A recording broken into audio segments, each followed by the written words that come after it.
দুঃখ মানুষের জীবনের একটি ব্যক্তিগত গান, যা মানুষ নিজে ছাড়া অন্য কেউ শোনে না।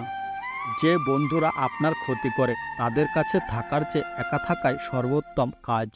কিছু কিছু মানুষের জন্য এই পৃথিবীটা কোনো উপযুক্ত স্থান নয়, তাদের জন্য এই পৃথিবীটা যেন এক সমুদ্র জল।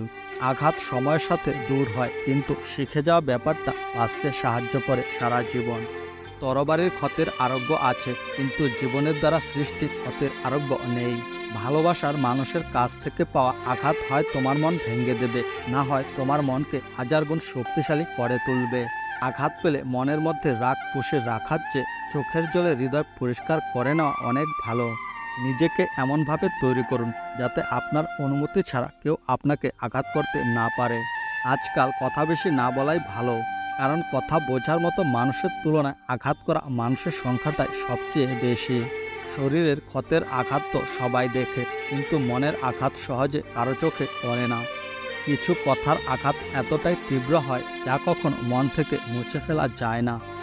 শারীরিক আঘাতের ক্ষত একসময় মিলিয়ে গেল, কারোর বলা কয়েকটা শব্দের ক্ষত কখনো মন থেকে মিলিয়ে যায় না।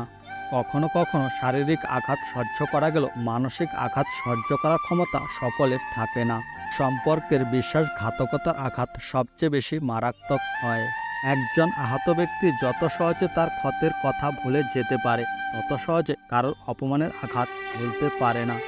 জীবনে কিছু অর্জন করার সুযোগ এলে তা হারিয়ে ফেলো না, কারণ জীবন সুযোগ কম দেয়, আঘাত করে বেশি।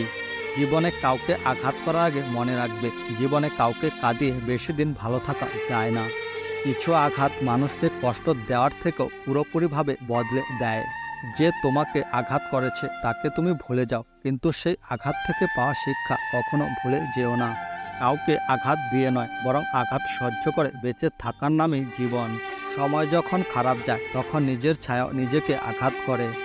সরল এবং মিশুক স্বভাবের মানুষগুলো সবচেয়ে বেশি আঘাত পায়।